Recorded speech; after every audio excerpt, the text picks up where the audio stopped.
Chapter 14. The Myth of Creation.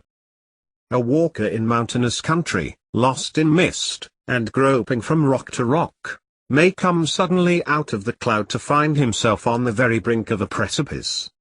Below he sees valleys and hills, plains, rivers, and intricate cities, the sea with all its islands, and overhead the sun.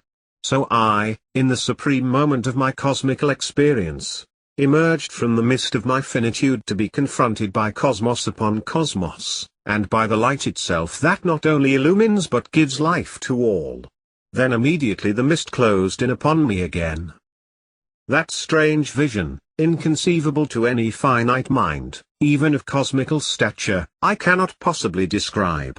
I, the little human individual, am now infinitely removed from it, and even to the cosmical mind itself it was most baffling.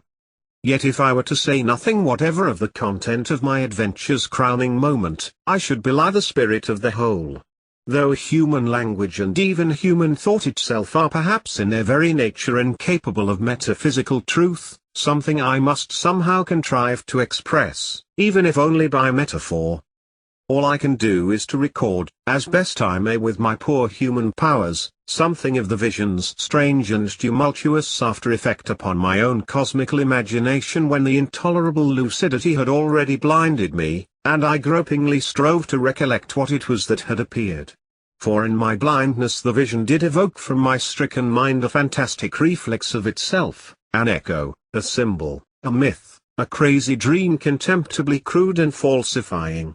Yet, as I believe, not wholly without significance. This poor myth, this mere parable, I shall recount, so far as I can remember it in my merely human state. More I cannot do. But even this I cannot properly accomplish. Not once, but many times, I have written down an account of my dream, and then destroyed it, so inadequate was it. With a sense of utter failure I stammeringly report only a few of its more intelligible characters. One feature of the actual vision my myth represented in a most perplexing and inadequate manner. It declared that the supreme moment of my experience as the cosmical mind actually comprised eternity within it, and that within eternity there lay a multiplicity of temporal sequences wholly distinct from one another.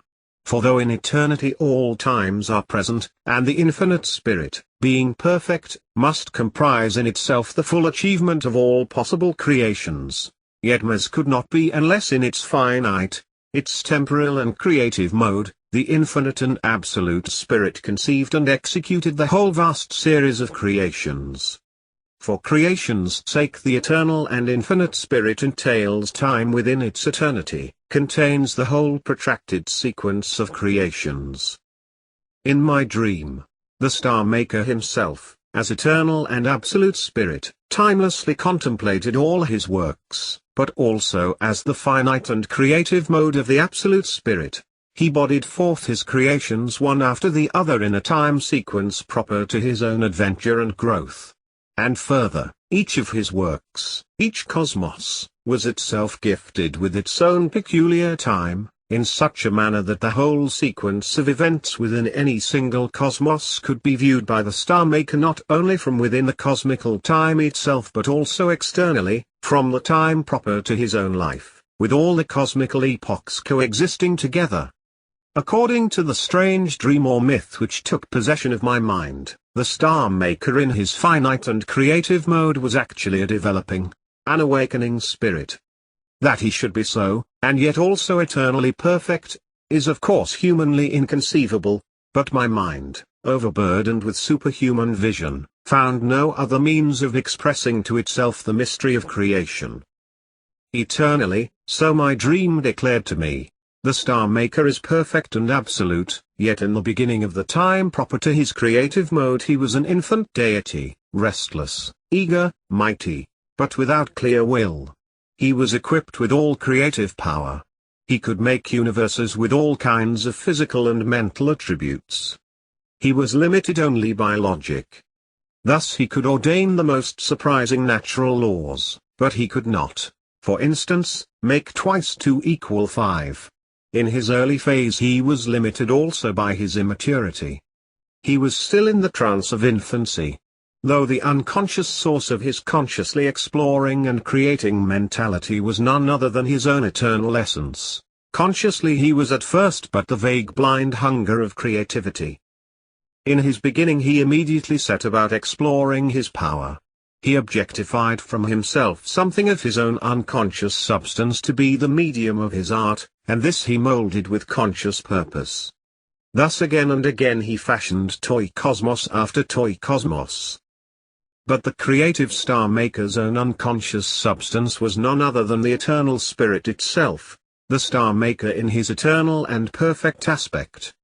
Thus it was that, in his immature phases, whenever he evoked from his own depth the crude substance of a cosmos, the substance itself turned out to be not formless but rich in determinate potentialities, logical, physical, biological, psychological. These potentialities were sometimes recalcitrant to the conscious purpose of the young star maker. He could not always accommodate, still less fulfill them. It seemed to me that this idiosyncrasy of the medium itself often defeated his plan, but also that it suggested again and again more fertile conceptions. Again and again, according to my myth, the star maker learned from his creature, and thereby outgrew his creature, and craved to work upon an ampler plan. Again and again he set aside a finished cosmos and evoked from himself a new creation. Many times in the early part of my dream I felt doubt as to what the star maker was striving to accomplish in his creating. I could not but believe that his purpose was at first not clearly conceived. He himself had evidently to discover it gradually, and often, as it seemed to me, his work was tentative, and his aim confused. But at the close of his maturity he willed to create as fully as possible, to call forth the full potentiality of his medium, to fashion works of increasing subtlety, and of increasingly harmonious diversity. As his purpose became clearer, it seemed also to include the will to create universes each of which might contain some unique achievement of awareness and expression. For the creature's achievement of perception and of will was seemingly the instrument by which the star maker himself, cosmos by cosmos, woke into keener lucidity. Thus it was that, through the succession of his creatures, the star maker advanced from stage to stage in the progress from infantile to mature divinity. Thus it was that in the end he became what, in the eternal view, he already was in the beginning, the ground and crown of all things. In the typically irrational manner of dreams, this dream myth which arose in my mind represented the eternal spirit as being at once the cause and the result of the infinite host of finite existence. In some unintelligible manner all finite things, though they were in a sense figments of the Absolute Spirit, were also essential to the very existence of the Absolute Spirit. Apart from them it had no being. But whether this obscure relationship represented some important truth or was merely a trivial dream fiction, I cannot say.